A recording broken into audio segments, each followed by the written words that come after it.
Everyone thinks a bigger paycheck fixes their money problems. It doesn't. For most people, it actually makes things quietly worse.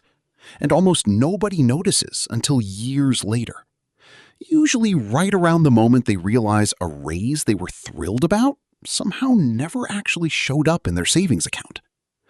My name is Kai Cash, and I spend way too much time thinking about why earning more money doesn't automatically mean keeping more money. If you've ever gotten a raise and wondered where exactly all that extra income actually went, stick around. The answer has almost nothing to do with your spending habits and everything to do with a pattern most people never even notice. Subscribe if you want to actually break that pattern instead of just earning your way around it forever.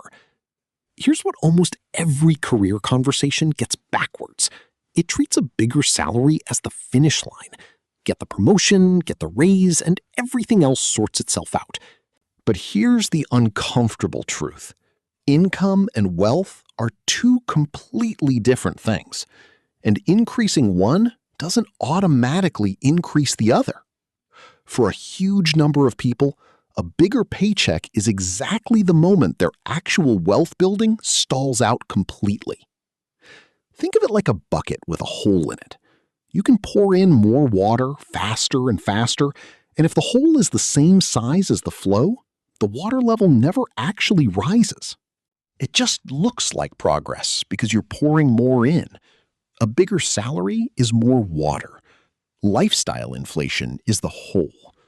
And most people never actually check whether their hole grew at the same rate as their income. Here's the psychology behind why this happens almost automatically. When your income goes up, your brain recalibrates what feels normal shockingly fast. The apartment that felt perfectly fine last year suddenly feels like something you've outgrown.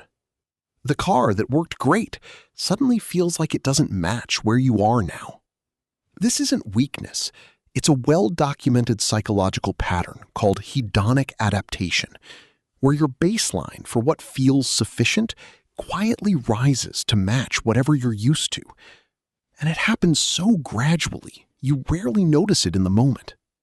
Let's look at the actual numbers, because this pattern is more common than most people would guess.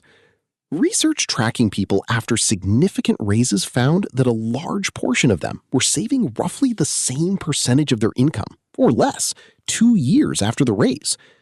Not the same dollar amount, the same percentage. Which means as their income climbed, their savings rate barely moved, and in some cases actually dropped. Because spending had quietly climbed to fill the new space. Here's the part that will surprise you. This isn't primarily about big, obvious purchases. It's dozens of small upgrades that each feel completely reasonable on their own. Slightly nicer takeout instead of cooking, slightly better seats at the game, a slightly larger apartment with one more room you don't strictly need. Each one individually costs almost nothing relative to the raise. Together, they quietly absorb the entire increase without you ever consciously deciding to spend it. I'll be honest with you. I watched this happen to a friend of mine who doubled his salary over about 3 years. He genuinely couldn't understand why his savings account balance was almost identical to where it started. When we actually went through his spending line by line, nothing looked reckless. A slightly nicer car lease, a gym membership at a nicer facility, more frequent dinners out that each felt justified. None of it was one big mistake. It was a dozen small ones stacked on top of each other. Each one perfectly rational sounding in isolation. Here's a before and after most people never think about.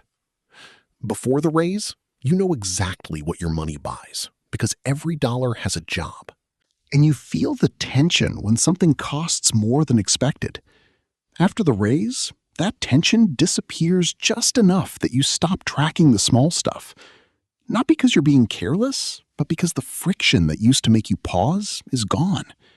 The spending doesn't feel different. It just costs more. And here's another one. Before the raise, if a big expense came up, you'd have felt the impact immediately and adjusted. after the raise, because your baseline spending has already quietly absorbed the increase, a similar unexpected expense can hit just as hard, even though you're earning significantly more than you used to. The raise created the illusion of more breathing room without actually creating any. Now, here's where people usually get defensive about this, so let me be clear. This isn't about refusing to enjoy a raise or treating every upgrade as a moral failure. You worked for that increase, and improving your life with it isn't the problem. The problem is doing it by default instead of by decision. Letting your spending quietly climb to match your income without ever actually deciding that's what you wanted to do with the extra money.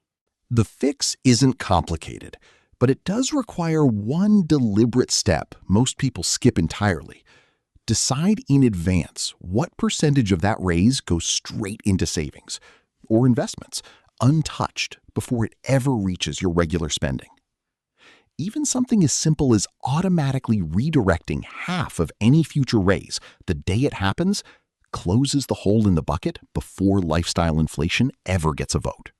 So the next time you get a raise, and you will, I want you to ask yourself a different question than what can I finally afford now? Ask yourself what percentage of this increase you're deciding to keep on purpose before your baseline has a chance to quietly shift around it. Because the version of you who does that isn't earning less life than everyone else chasing bigger paychecks. They're just the only one whose bucket actually fills up. And that's the whole point of this channel, helping you keep more of what you already earn.